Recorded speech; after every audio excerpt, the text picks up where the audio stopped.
and Joe know all there is to know, from masterpieces to deep fried tacos. And if the movie sucks, you might hear them say, there's no telling where the guys will take you. Get ready for a spoiler. Won't say it twice, cause we already warned you. Better watch out, it's gonna ruin the plot. Real spoilers. Real spoilers.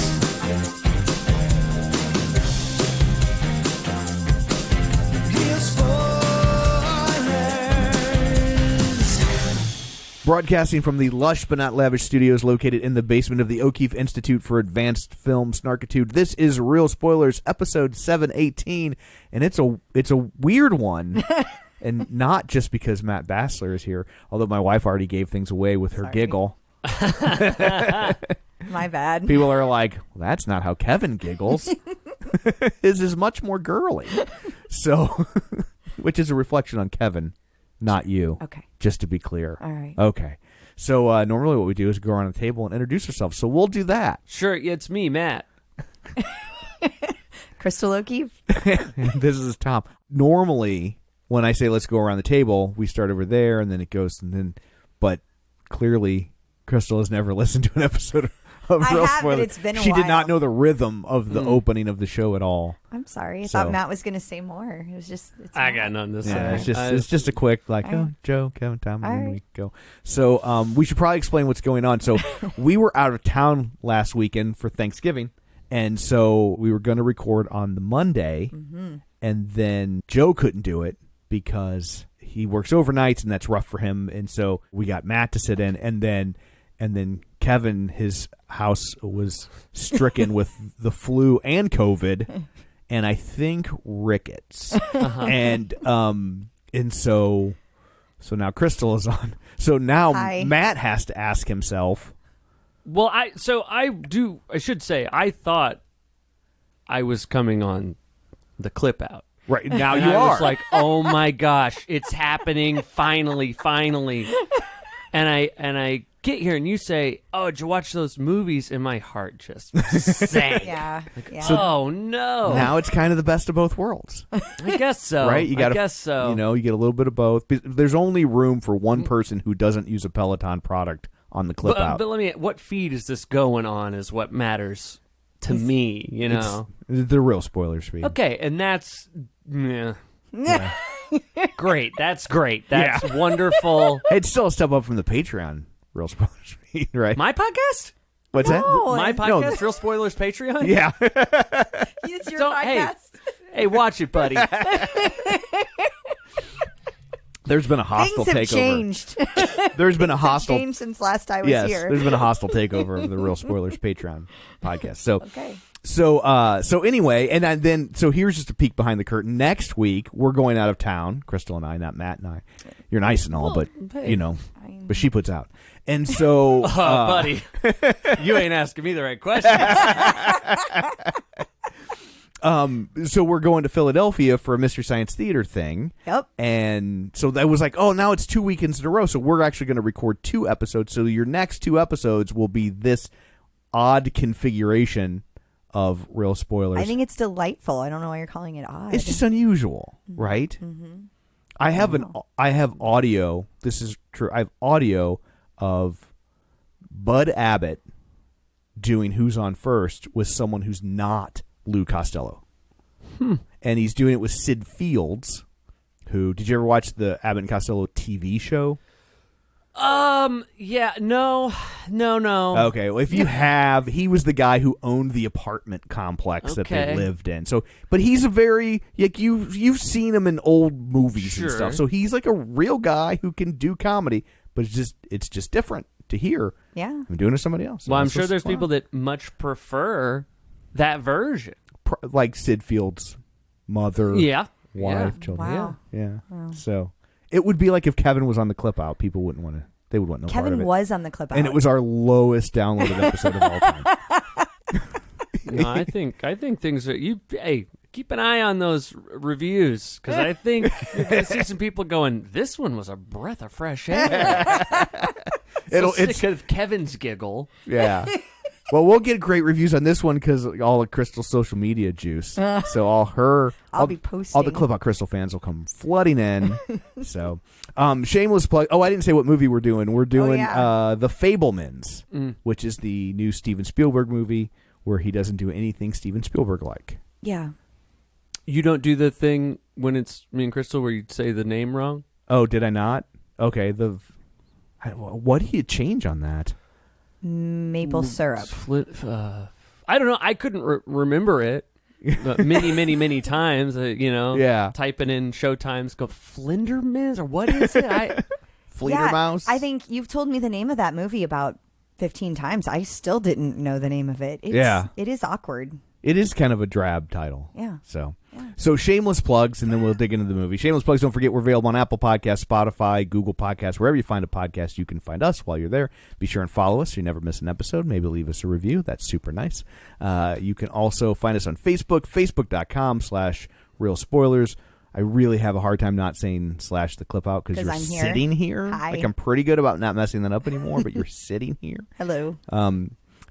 So while you're there, like the page, join the group, and it's called the League of Show Shares. And I didn't create the League of Show Shares because we were out of town, so I don't have names to read. So my apologies to everyone.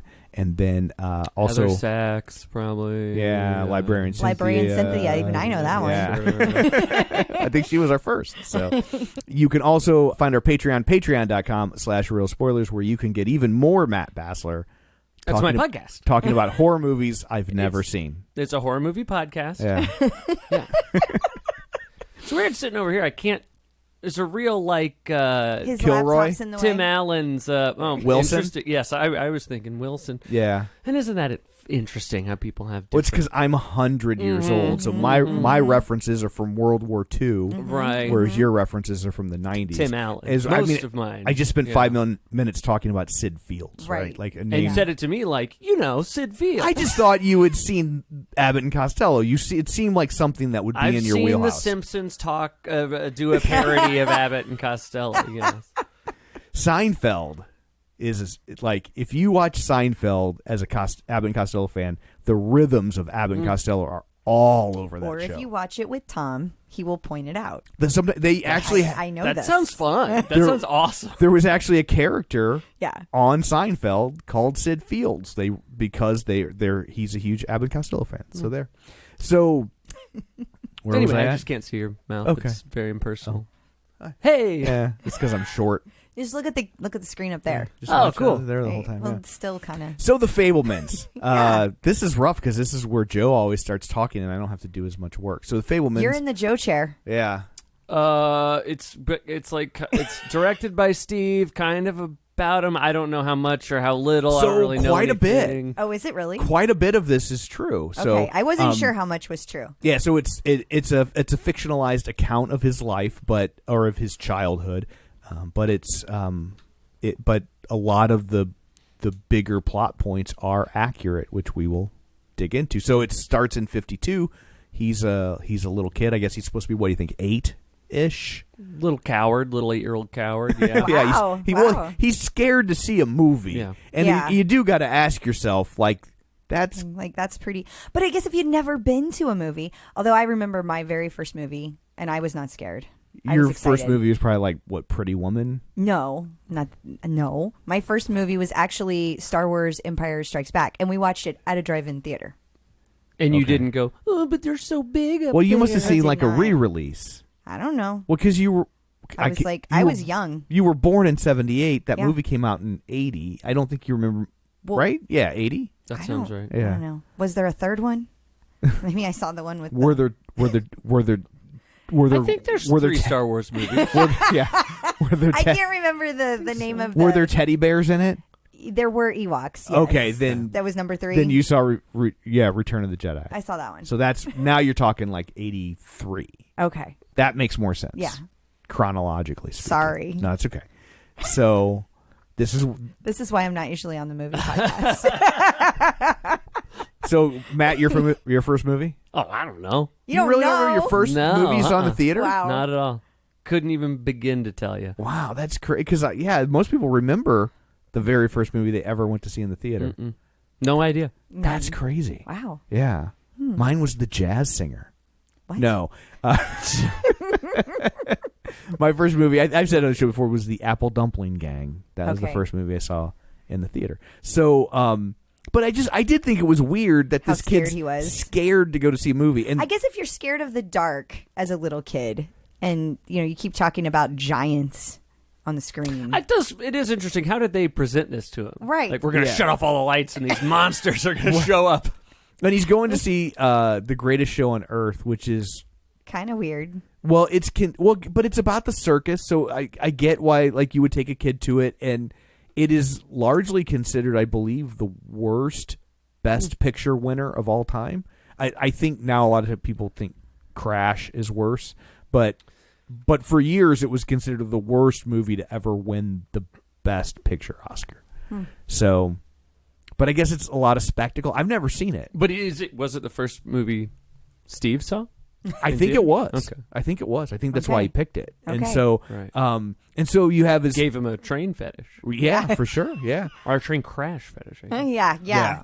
Got to be very specific. Gotta film it. I gotta see it. Yeah, he gets obsessed. There's a big train crash scene in the film, which we see, and then he becomes obsessed with this train crash. Like at first, he's scared of it. That's how was my perception, and then he kept replaying it in his head. And then he wanted to. They figure a way. They buy him a model train, and then he's wrecking it. And those things aren't cheap. They bought him a Lionel one. They went name brand because the Fabelmans got money, right? And because the dad's a computer engineer, which is a new thing at the time. Yeah. And I just thought it was so. He keeps wrecking it. So the solution they concoct is they buy him a movie camera. So the mom does, because dad's not allowed to know, because he got in trouble for wrecking it, and so mom bought the train set and said, "Don't tell your dad." Well, mom bought the camera. Right, and so she's like, "Wreck it once, and then we're done." And then you can just watch the movie over and over again, kind of like their honeymoon. Okay. What? All right. So, but he wrecks it over and over again. Because he needs angles. He needs different angles. Got to get the coverage. He needs coverage, right? Which is funny because it's like even from that age, like he just instinctually knows how the medium works. Yeah, and I think that's why he was so obsessed with the movie. Yeah, like watching the movie, the train wreck. Because so much of what makes that train wreck scene work is the editing, right? The cutting back and forth between the people in the train and their reaction, and then seeing the train wreck, and they show it from multiple angles, and that's what he wanted to recreate. Right, and it creates the illusion of you're in the middle of this wreck in a way that just like pointing a camera at it won't. When the mail comes, right, he's going through the mail, he opens it up and he goes, my movie, and that bothered me because then the dad should have went, what are you talking? What? Right. I agree. I was like, well, y'all didn't hide that. No, not at all. Because she pulls him aside. She's like, it's on the table. Yeah. And nobody, the dad didn't, what do we get in the mail today? But you know what? Maybe that's better than watching a whole bunch of sneaking around. You just, whatever. It's fine.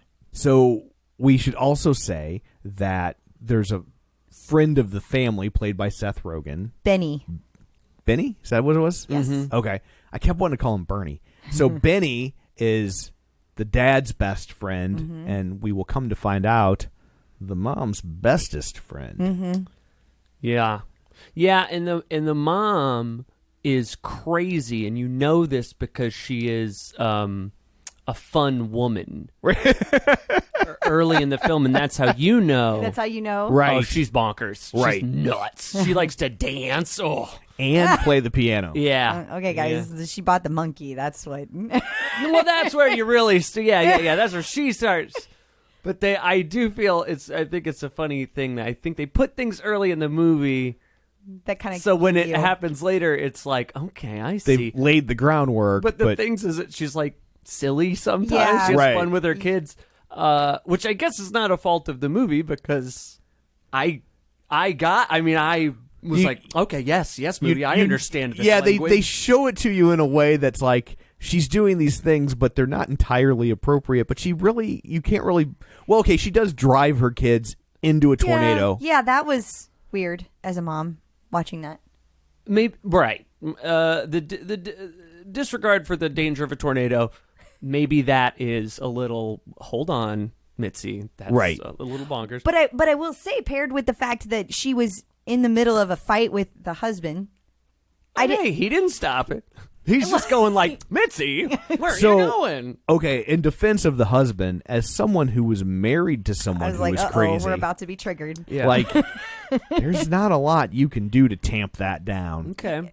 That is fair, but I'm just saying that they were in the middle of that fight. So it's like I kind of, at that point, chalked it up to she was just emotional. Dying in a tornado is better than this. Not thinking it through is where I was going with it, but okay. I'll kill your children in a tornado. How about that? Now who wins? I've seen mothers do worse. Yep. Sure. I like how she was like, of course it's not dangerous. I'm your mother. Right. I'm like, oh, this sounds very familiar. Yeah. Yeah. This is... Yeah. Not how that works. I'm like, what you need, Bert, is a GAL. I can help you navigate this process. But Benny is also Bert's best friend, and they work together. Mm-hmm. And whenever Bert gets a new job, he makes sure that Benny goes along for the ride. Well, Mitzi makes sure. I was like, well, it was okay. more of a Mitzi. Mitzi Yeah. was like, oh, we can't leave Benny. What are you doing? Yeah. So they end up moving to Arizona. I feel like I'm skipping things. So if I'm missing something, just...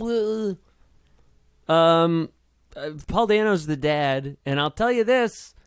I don't want to see Paul Dano unless he's playing some weird worm weirdo. Okay? Paul Dano ain't going to be a creep? Not interested. Okay. He's fine in the movie. He's great in the movie. What about when he was... Is Brian Wilson a creep? He's a weirdo. He is a weirdo. So, Yeah. But he's not a creep, but he's a checks weirdo. One of the boxes. All Okay. right. All In right. this movie, sweet, caring father who really doesn't deserve any of the bad things that come his way. For sure. But sometimes that's the way things go. Oh, I'm not saying- I know it. So this whole movie triggered you. A little bit. Okay. Yeah. Not saying Mitzi did the wrong thing ultimately. I don't think that father He didn't deserve didn't it. do anything to make it. Yeah, like if anything, she should have done it sooner. Mm-hmm. Right? Correct, Like yes. But come on. Dad was a little bit... How do you not see it? How do you not see some of that Oh, stuff? sure. You know? Well, I honestly wonder, and it wasn't necessarily played this way, but I honestly wonder if like he's on the spectrum, right?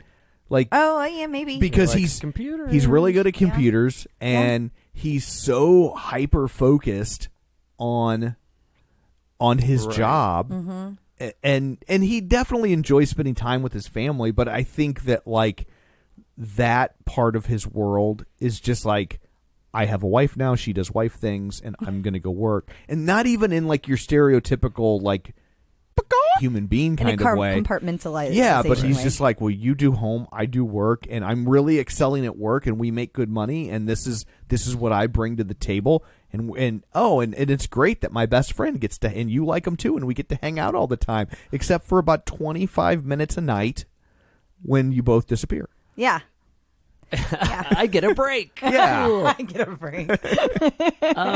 I did think they would have put something in to make him seem absent a little bit, like make it a little bit like, but they never, and maybe that's just because it wasn't that way. I don't know, but yeah, I get it. Doesn't appear to have been, and this part is absolutely true. Like his mother did like fall in love with the best friend, and the best friend was around all the time. Like that seems to be pretty accurate.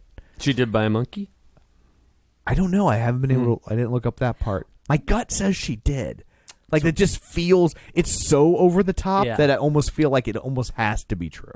Which city were they living in when they like went on the camping trip? I think that's when they're in Arizona, right? I believe so. Yes. Okay. Yeah. So that was the first move, which is kind of where you were. Yeah. And I feel like the big turning point there was whenever they went camping together, and Benny was there too. And then she like had this weird moment where she decided to dance in the headlights, and the daughter was like, "This doesn't make sense. You all are crazy." Yeah, the daughter's like, "This ain't a key party." And she was like, "Dial it down, Mom. You can see through your dress." And didn't stop Mom. Didn't stop anybody watching. Yeah. Well, it didn't stop her son from filming. Mm-hmm. Yeah. Like, There's that. Yeah, hey, he's an impartial observer. He's Right. he's a filmmaker. You know, he's not gonna. He's there for the art. Yes. Documenting. You can't step in. Yeah, so we should say the dad's not a fan of the filmmaking. Oh yeah, he doesn't. Like he seem doesn't to be, like it at all. He's like, it's fine. It's a hobby. It's a hobby. That's how he regards Yeah, it. he It's keeps a calling hobby. it a hobby, and because he doesn't see a path to a profession, and he wants his son to be like an engineer or something like he is, and so the dad's very down on it unless the mom's going to dance half naked in front of his best friend. Then it's okay. Then it's okay. Yeah. So, And in fact, he says, "Hey man, edit this together, dude." yeah, He does actually. I don't think it was for that reason, but he did do that. That's not what he told the kid, but if I could pop this in whenever I want. so he does that after the mother's mother Grandma. dies, and she's super depressed, and he Yes. wants to cheer her up. So he's like, "You should edit all this footage together of our camping trip." And the son, whose name is Sammy, is very upset because Well, and Sam. by now Sam/Sammy is in his teens, and he's very independent, and he wants to hang out with his friends. And he's got a film project that he's put together that has all these extras involved, and his films that he's making are getting increasingly elaborate. And this one, he has like 40 people showing up so he can film a war movie called Escape to Nowhere, which is actually a film that Spielberg made as a child or as a teenager. And the dad's like, "Well, you need to do it right now, this weekend. Cancel that." And that, I was frustrated. That part never really gets resolved. Like, he still makes the film, but they never show you. Like, did the friends come over later? I just assumed he rescheduled. Yeah, they didn't say if he pushed it back, if he stayed up all night to edit the camping trip together. Like, they never really. Right. Yeah, it's a weird kind of truly like the language of a movie, right? Right. That's not how it. You don't do a thing where you introduce this conflict, and then I guess have off screen him go, "Oh, it's next week, cool guys," and they all go, "Yeah, it's fine, no problem." Right. Yeah. Yeah, and they never address it. It's just somehow both of them occur. Yeah. I mean, they did show him working on the movie late at night, so I don't know if you were supposed to take from that he was up all night. I guess I had the same question. but the dad made it very clear, like, don't do the film. Yeah. Work on the editing. He did. Right? Like, he was like, you cannot do both. You have to pick this. Right. For me, I'm finally letting you work on movies, so you have to. So do the movie that I want. One of the things I really liked was I liked seeing him, like, how much he was into the other aspects of the filmmaking, like the editing and how. Oh, sure. Like, people were really yeah. impressed with like how he made the guns look like they were firing, and like he really understood the effects and the mechanics of film, and which I don't really feel like the film itself made this point very clear, because they kept talking about how much he's like his mother, but he was really a lot like his dad. I agree. Because they talk about he's like his mom, because his mom was this trained concert pianist, and she's like, movies are a dream, and the dad's like, it's 24 frames a second, and it's like they're going to be really big, but they won't feel like giants because of persistence of vision, and the son Sammy understands all of that intuitively. Is that what it's trying to get at? That he's sort of a combination. Amalgamation. What is it? An amalgam? I should have just not. An amalgam? Yes. Because the dad has the conversation in the car about how it's kind of like what I do. Yeah. That's true. I mean, maybe they do. I thought that there would be a little bit more of that, because he is a lot like his dad, and he's also hyper fixated on his work. He's also in a very young field, like his dad. Yeah. That's not established, like, because they keep talking in been around forever. Yeah, they keep talking in the film about like the Benny is like, well, your dad sees that computers are the future in a way that the people that work at these companies don't even remotely get yet. And he sees the future, and Spielberg Sammy was seeing the future, because at this point, I think a lot of people don't really remember that nobody gave much thought to where films came from. Yeah. This is the era and the generation of filmmakers that began to say, who made this movie? And oh, John Ford made this movie, and John Ford made this other movie, and they share these traits, and oh, John Ford makes good movies. I should pay more attention to the John Ford movies or the Howard Hawks movies or what have you. And this is the generation that starts to figure that out and kind of independently all across the country. And you start to see the rise of film fanzines and the movie house circuit that would show classic movies. And there's this resurgence in the early 70s of like the Marx Brothers films and Casablanca and Humphrey Bogart. Like all of a sudden in the 70s, like you see all these Humphrey Bogart references start popping up in pop culture. Like there's the Key Largo song, and there's Play It Again, Sam has a Bogart impersonator. You just start seeing that a lot. Yeah. And it's because people start having a nostalgia for this, and this is kind of the beginning of that. But like the dad just sees it as like, well, I don't know where movies come from, but they exist and it's not your problem. Right? There's not a They're business. just there. There's not a business in that, kid, so don't do it. Yeah. And ironically, the dad's fault. doing the same thing. I mean, yeah, right. Right, but with computers. I liked watching him edit because I was like, oh my God, cut and paste before cut and paste existed. I mean, that's why it's called cut and paste. I know, but it was just, oof, watching him do that, thinking about how long it takes to edit a podcast, and that's like nothing compared to a movie and all the edits. Oh, and that's why like the average length of a shot in a film has gotten so much shorter because it's so much easier to edit. Like it used to be, you're taking strips of film. And so to do quick edits, like that's part of what makes like the shower scene in Psycho so memorable at the time. I mean, it's so memorable. Obviously, it's a legendary scene, but all the edits in that little short period of time, like people hadn't really seen anything like that, and so it just like really messed with their heads. Just all this information bombarding them in such a short period of time, and now, I mean, entire movies practically look like that. I mean, I like the Queen biopic. Yeah. Or Liam Neeson trying to jump a fence and take it, right? That's yeah.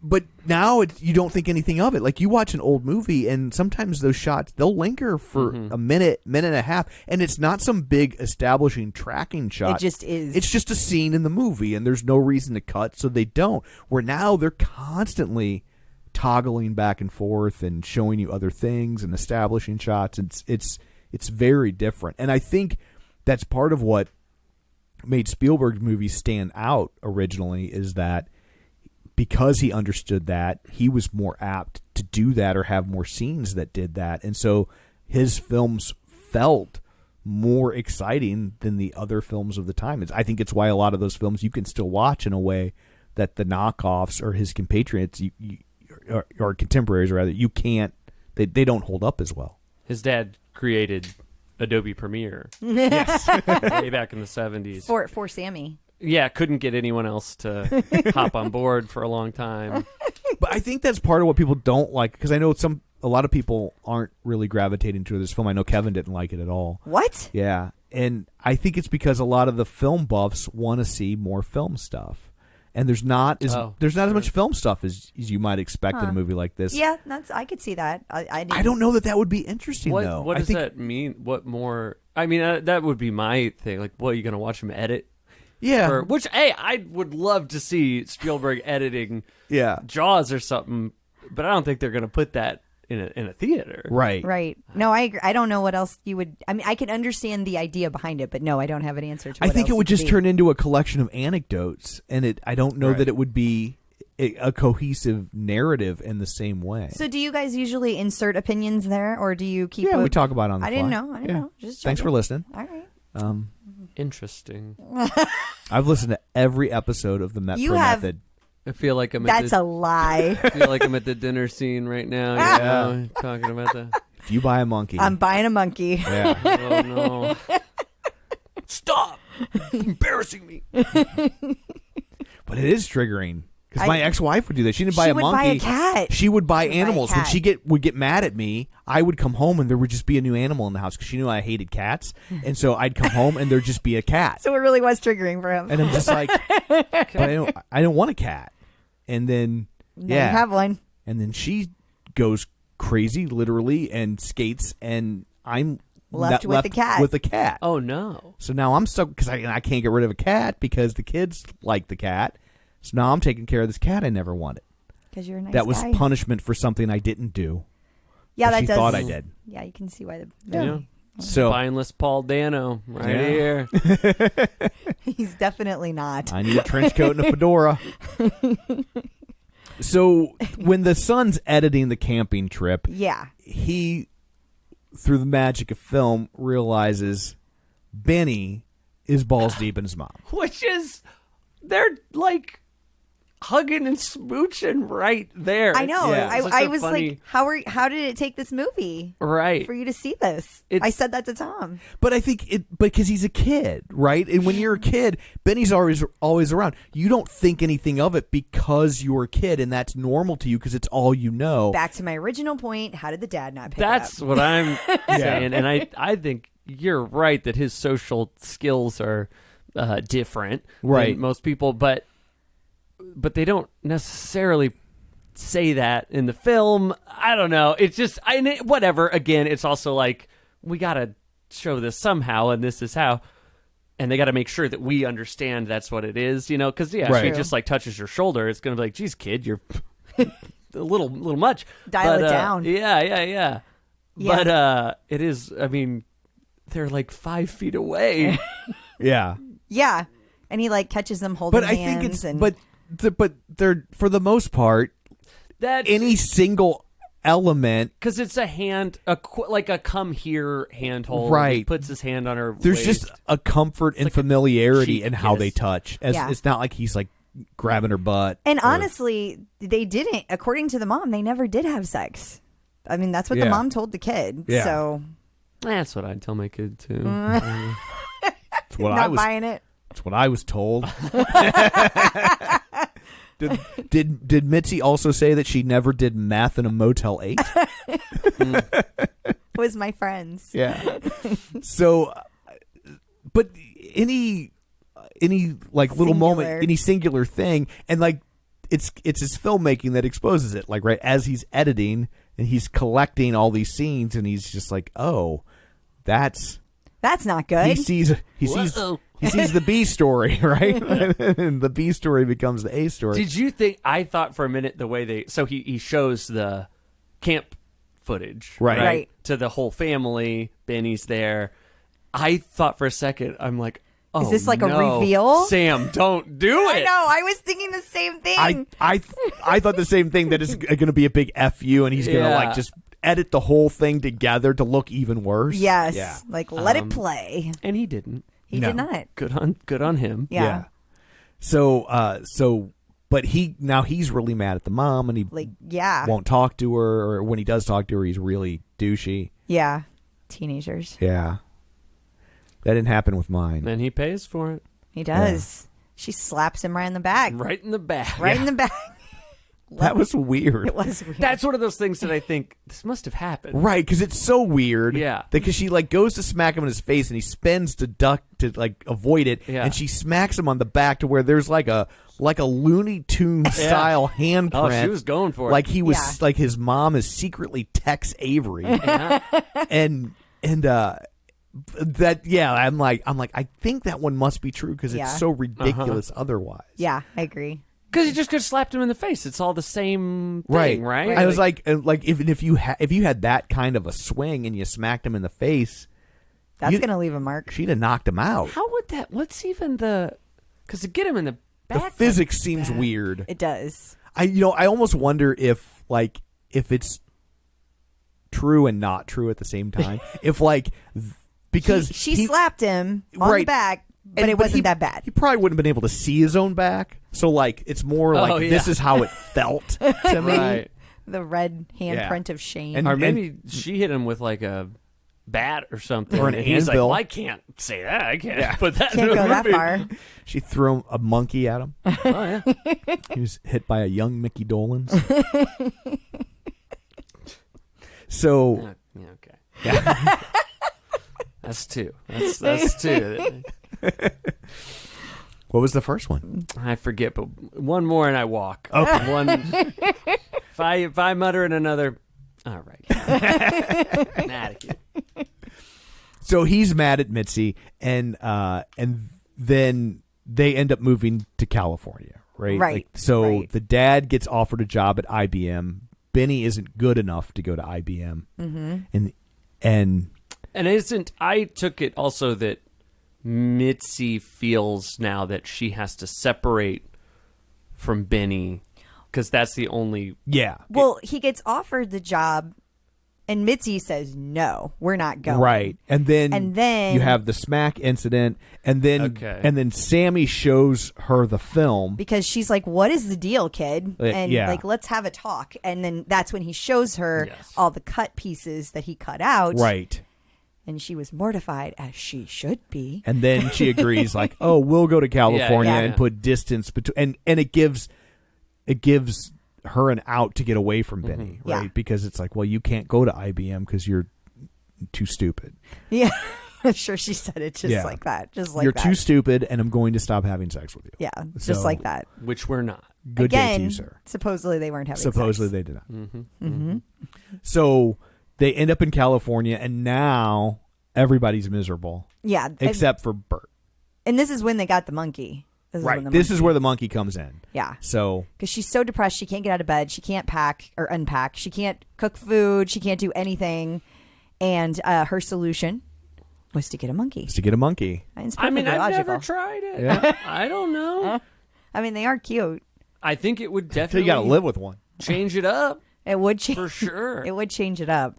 I also think it would be very destructive. If you were trying to keep things calm, it feels like that would not be the way to go. Yeah, that's definitely a way to introduce chaos into the Yeah. situation. They can unscrew light bulbs, Yes. apparently. And throw them at you. Yeah. Yeah. At least it's not their own poop. That's true. I'd rather take a light does- bulb. It does to throw, the and head. it does throw its own poop, Oh, Yeah. that's right. as we Yeah. are alerted to it at the dinner scene. That's Because they true. run out of light bulbs. Yeah. Well, see, okay. So you keep that. You learn as you go. You Right. keep it stocked in light bulbs. It's going to be one or the other. You put the cage together before you get the monkey. Yeah, what is that about, though? So yes, if you're going to buy a monkey, assemble the cage prior to monkey arrival. Who doesn't do that?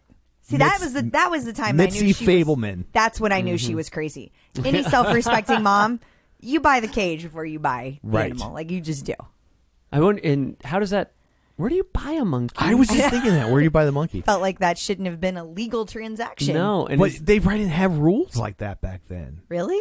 I mean, like the government wasn't like, what if somebody buys a monkey? It's not like they have a monkey store. What did she just do? Go to the zoo and Well, steal one? But they are in California, so it's like they're close to show business. They said they're, an hour away from L.A., something like that.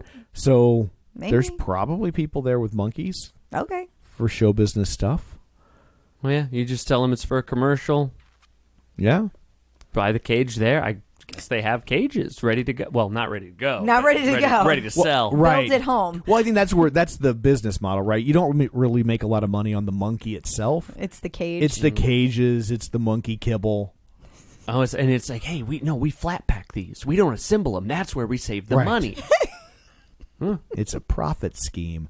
So that seemed very short-sighted. It did. It did. A lot of things Mitzi did. Yeah. You look like you forgot where you were. No, I'm just feeling triggered again. Oh. There's a lot of parallels. Yeah, there are, 'Cause- actually. Because when my ex-wife went through all this, she ended up with a monkey on her back. So there's just a lot. So now they're going to school, public school, and whatever part of California they're at. But now Oh, yeah. Now everybody knows that he's Jewish. they and, don't like, have Jews in California. They're mad at him. They're the first Jews ever in the history of California, and so they're dealing with all of that. Yeah. It's But awful. presumably they must have lived in a more densely populated Jewish area in New Jersey, I suppose and so. Arizona. Yeah. It's knowing the nothing. Arizona part kind of messed me up about that. I would have expected that in Arizona, Sure. not California. Well, it doesn't shock me in California. In New Jersey, I get because it's really close to New York, and that's obviously always has a very large Jewish population. I wouldn't have thought Arizona would have had a large Jewish population. Maybe they do. I have no idea.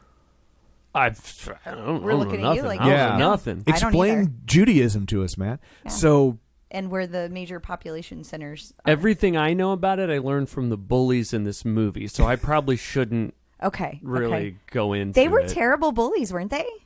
I thought they were great bullies. I think they really went after the right things, really physically imposing as well as mentally. All right. Terrible people. Okay. Great bullies. Great bullies. All right. So I will say this. I am looking at a thing from jewishvirtuallibrary.org. Okay. And this is cities with the largest Jewish populations in America. Now, this is current, but you would think it's probably been relatively consistent.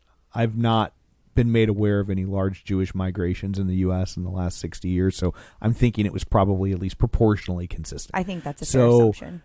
On this list, Phoenix comes in at number 10. Really? Yeah. Okay. So Well, it there you goes go. New York, L.A., Chicago, Dallas, Houston, Washington, Philadelphia, Atlanta, Miami, Phoenix. Well, I don't remember where they were in California. So They just said when he goes to L.A. to break into movies at the end, didn't they say it was about an hour away? I thought that's what they said. Okay. I think you're right because it was like 45 minutes. Like he was driving back and forth to school. He drove 3 hours to school. That's right. And that's crazy. That's right. Yeah, it is crazy. Yeah. St. Louis is number 21, All right. if anybody cares. I think it's just University City making up. Yeah, that's very dense there. It is. That's for sure. So they're going to school, and the kids are very anti-Semitic. At least this one particular clique, and you do start to see themes that pop up in Spielberg movies as the movie progresses. Right, like the bully kids. You see bully kids pop up a lot. You see there's always parent stuff. Absent fathers or fathers that know that there's conflicts with. Yeah. So you do kind of see some of that origin story of where Spielberg gets that stuff from. But Mitzi kind of got an ET face. Beautiful woman. Don't get me wrong. But like you know when ET's dressed up like the sexy lady for a second? Kind of like that. Okay. Kind of like that. The dancing scene, particular. Yeah. Now that you say that, the nightgown. And Benny's fingers light her up. Yeah. Mm-hmm. So there's that. Okay. All right. So he ends up with these bullies at school, and he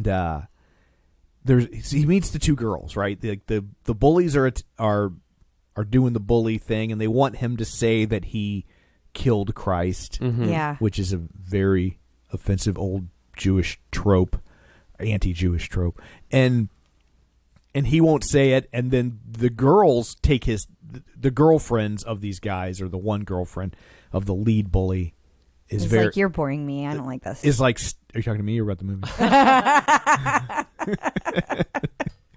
So, thanks for clarifying that.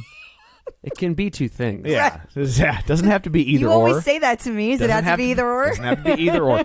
So they don't like. She doesn't like how they're treating him. This is offensive to her sensibilities. Like, especially as I think, just as over the top as they are. I don't think she's necessarily a great defender of the Jews as much as it's just they're like punching him and being like exceedingly bully-esque. Yeah. And so Spielbergian Correct. bullies. he ends up, because he's seen Logan and Chad are the two bullies. Chad? Yeah, that's what it says. I don't remember them saying his name. Yeah. That's very funny that they just picked bully names. Yeah, those are, yeah. So Now I'm being triggered. Right. So he had seen, I think Logan was the good-looking It's bully. interesting because Logan is the Chad, so it's interesting that he would be named Logan.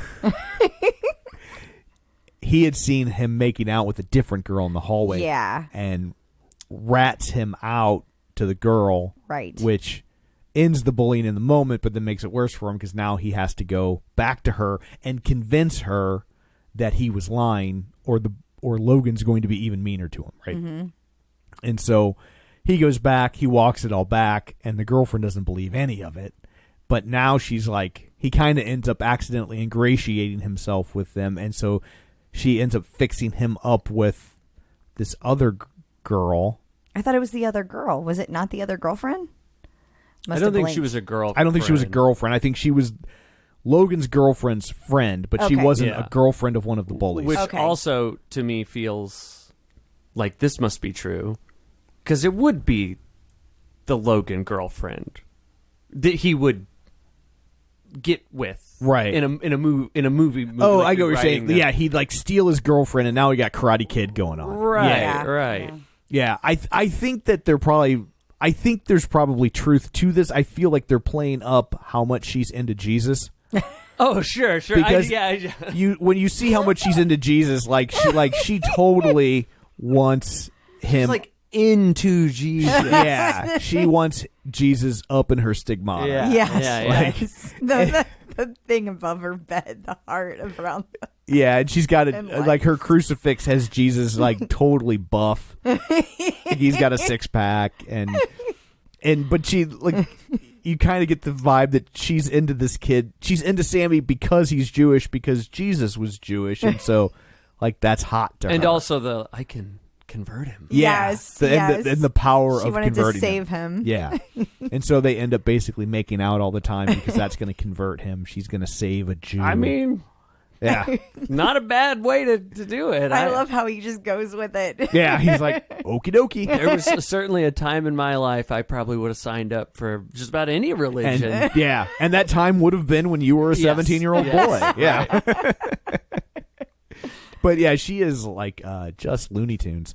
So he ends up to ingratiate himself with the school. They want him to film their senior skip day, beach day, which is thing, like an authorized. It's field day, or every school calls it something different. But they're all going to go to the beach, and they want him to film it. He wants no part of it, but it turns out the new girlfriend, her dad has access to a state-of-the-art camera, Yeah. and a state-of-the-art editing bay, And he is in. and so against his better judgment, he decides to do it. So he ends up crafting this skip day film, and creating a lot of he does this thing where I like that you'd see them where they kept plopping ice cream on people, and you didn't know why, and then when he shows the finished film in the editing room, he made it look like he would show a seagull flying over, and then cut to them, and you would see the ice cream fall on them, and it would look like the bird pooped on them.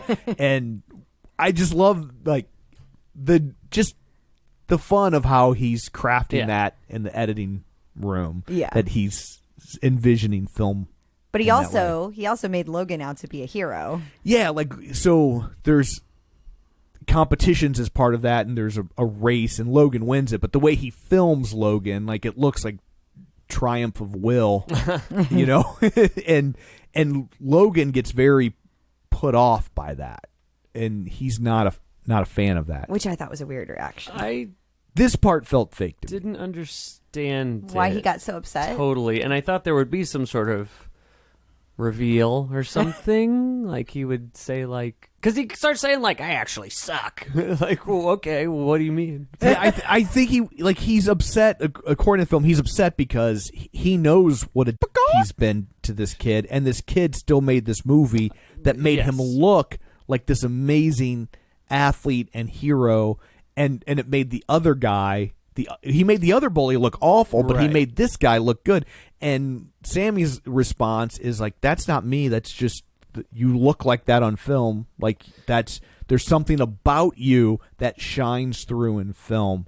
But that's not entirely true. He edited that. Yeah, because I mean, and there were other people there. He's filming him from below, so he looks bigger and majestic, and like, he's doing things. And so I don't know if it's that even he doesn't realize what he's doing, or I don't know. The whole thing felt weird because I just felt like he didn't give him a real answer. Like it was just a bull answer. Yeah. That's how it sounded to me.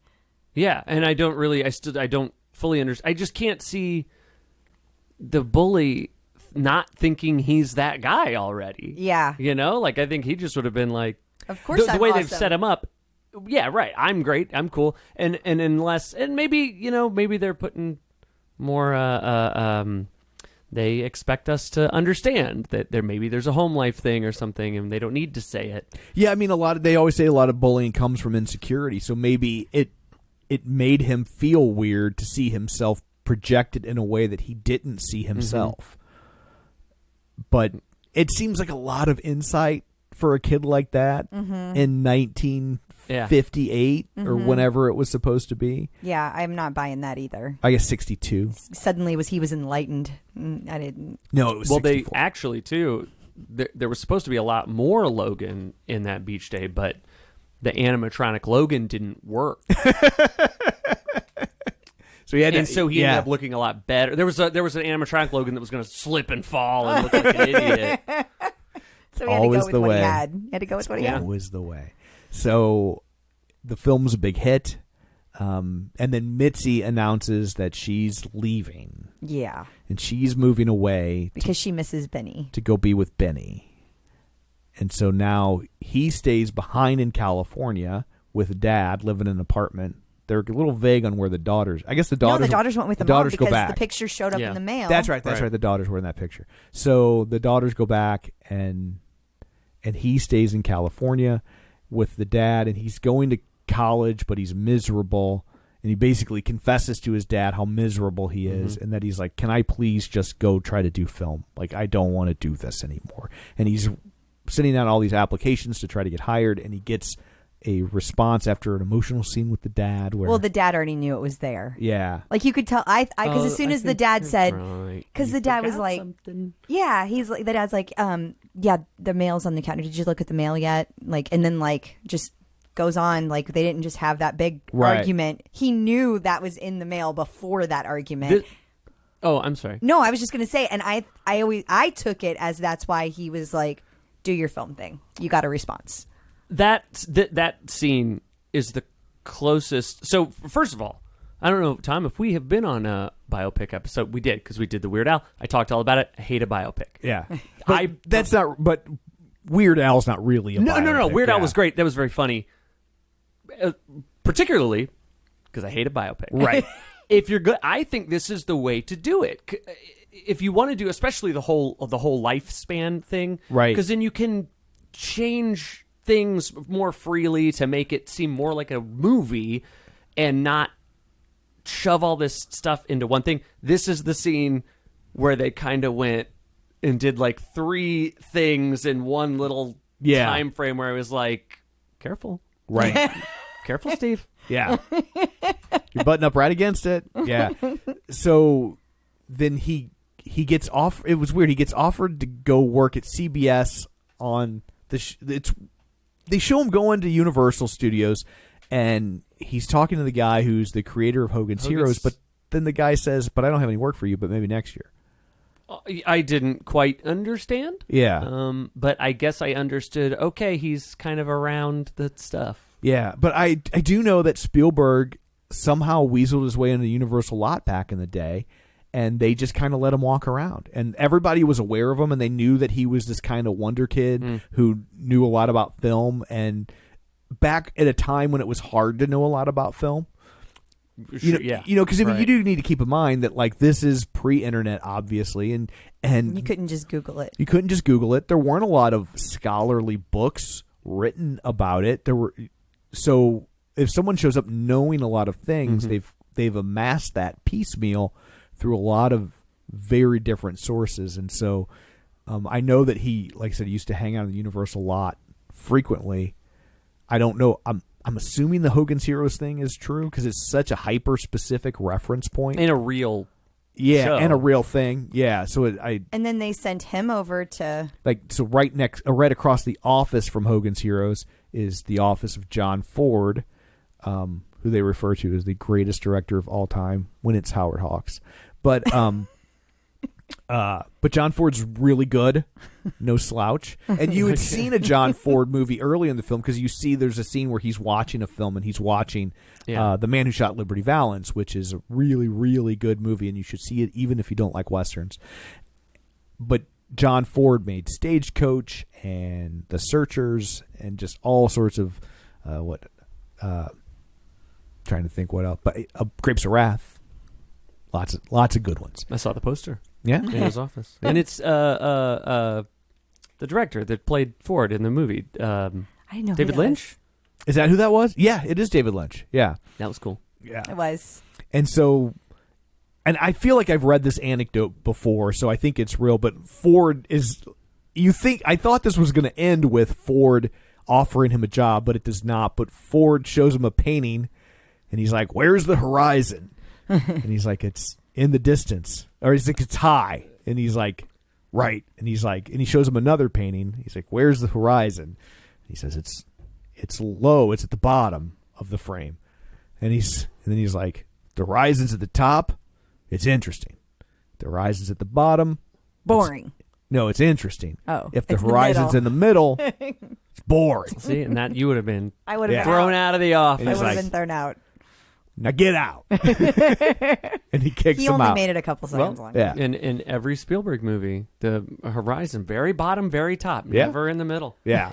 And so, but I got to say, I love this last shot of the movie as he's very excited that he got to meet John Ford because he knows exactly who he is. And he's super excited. And, you get the feeling that he's on his way, and he walks out and he's got this jaunty little walk, almost Chaplin-esque. And as they frame the shot, the horizon's right in the middle, and then the camera adjusts. Yeah. And then that's how the movie ends. I loved it. I love that ending. I thought that ending was great. I love the hat tip from the filmmaker himself. Like, nope, fixing it. Yeah. Like that's what I do now.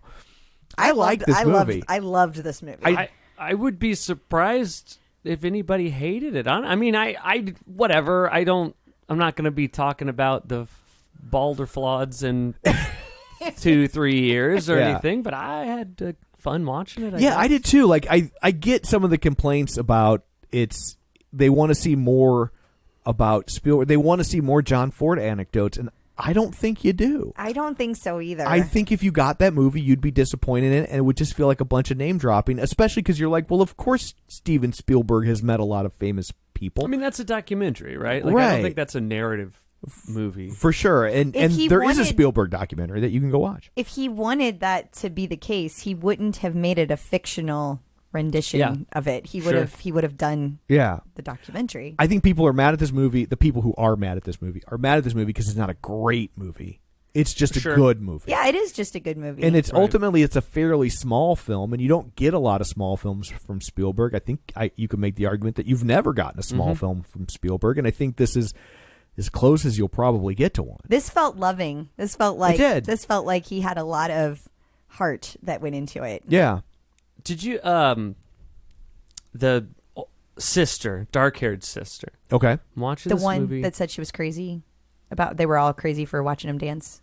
Is I think that so. one? Okay. Yeah. This whole movie. Who is this girl? I know this girl. So I did figure it out. I think you should leave the Tim Robinson sketch show. Okay. I have not seen it. It's very funny. Yeah. She's in the Tammy Craps sketch. And and the thing is, she plays a really weird little girl now. Yeah. So now I'm like, you see someone do two different kinds of things, you're like, they're really good actors. Right. Yeah. For sure. Yeah. But also in the scene where it's right after the parents tell him that they're splitting up. Mm-hmm. He goes upstairs. He's watching his beach movie, editing the beach movie. She comes upstairs. She is dressed exactly like Tina Belcher on Bob's Burgers in a way that I am like, is this on purpose? She's not wearing a skirt, but it is like it's a light blue shirt, the dark blue pants. She's got thick framed glasses, similar hair. So bravo! I mean, good. Yeah. It's a I great- can't get her to watch Bob's Burgers. No. She hates that kind of animation It's style. the animation that I drives me can't get her to watch absolutely BoJack bonkers. Horseman. It's like she doesn't like funny and charming and also warm and Wow. wonderful Wow. animation. That's why she's with me. Yeah. It all Prickly and Yes. yeah. Okay. But anyway, overall, I liked the movie. I think it's ultimately kind of maybe a slight film. Like it's not. I don't know that I'd go back and watch it a million times like a Jaws or but I don't know that it's designed to be. But I enjoyed this movie for what it was. I did too. Yeah, I mean, yeah. I've watched worse for this very podcast. absolutely, absolutely. I think it's kind of a classic example of when an A student turns in B work, they get a C, and I think that's Yeah. what's. I will agree with Yeah. you there. Yeah. Yeah, I think this isn't a movie I would necessarily like search out on my own. Yeah. But if we were just like, let's go see a movie, that'll be fun, and we went and saw this, I wouldn't be going, man, what a waste of my waste time. of time, waste of money. Yeah. Totally. So anyway, I guess that's it for this one. Let's go around the table and everyone can say where to find them.